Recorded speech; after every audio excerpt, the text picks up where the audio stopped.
Does your child currently like to read? Woodpecker Books is probably the only one who's come up to me and said, let's do a workshop which empowers the parents to raise better children. We need to raise ourselves to be better parents. The first step to raising a reader is to improve yourself. We always tell our children, if you don't read, you will not go down to play. Who's the enemy? Because you're suffering with mindset block.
From each one of you guys to commit is 15 minutes. If you will sit, the child will sit.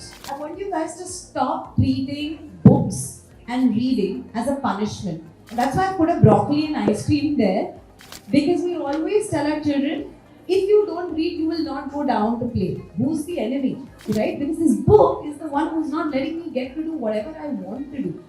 So I need you to stop treating books as a punishment. It's like your child doesn't like to eat broccoli. I hope he or she does, but if he doesn't, and if this is what you're doing, then that's the first mindset shift that you need to make. Books need to be treated as a treat, always. So if your child is making 0 mistakes, obviously the book is extremely easy for your child. If it's 1 mistake, it's okay. 4 mistakes is when you start seeing that maybe it's assisted reading, and 5th, it's definitely higher level for your child to read. And that's how you pick and choose whether the book that you're selecting for your child at every stage is the right level for your child to read or not.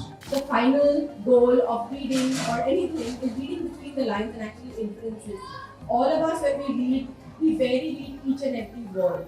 But we read and we're able to kind of pick up the gist, we're able to understand, and that's what we want our children to get to. We are a generation of parents who want results.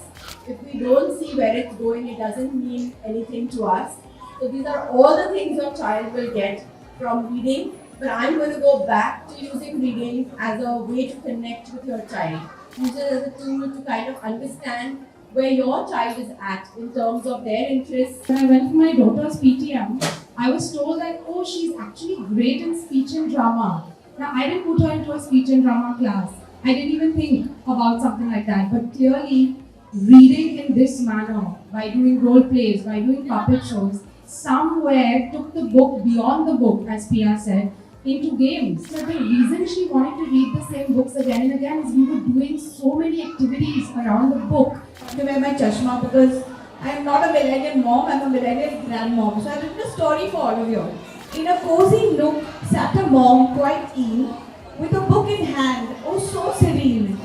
Her child, however, was not as inclined to read pages full, oh how he whined. She tried with tales of knights and kings, but he'd rather play with blocks and things. I don't want to read, her child kept crying. Then one day, she watched him playing with his truck. She had an idea, she tried her luck. She bought him a book with trucks and cars and rockets that went right up to Mars. He picked up the book with a curious eye. He turned the page, eager to try. Each picture drew him into its grip. Vehicles danced. The story took a trip. With every page his interest soared. Imagination sparked, his mind explored. Mama, this is awesome, he finally said as he took his new book to bed. And so he went from trucks and cars to oceans and planets and shooting stars. He discovered a whole new world in books. Her son was utterly, truly hooked. And so in their nook, they both now sit, reading every kind of kid lit. This mom, she simply never said never, and now her son is a reader forever. Swagger down the street with your red lips and funky beat. You better hold your head up to the sky. I'm gonna roll with you till the day I die.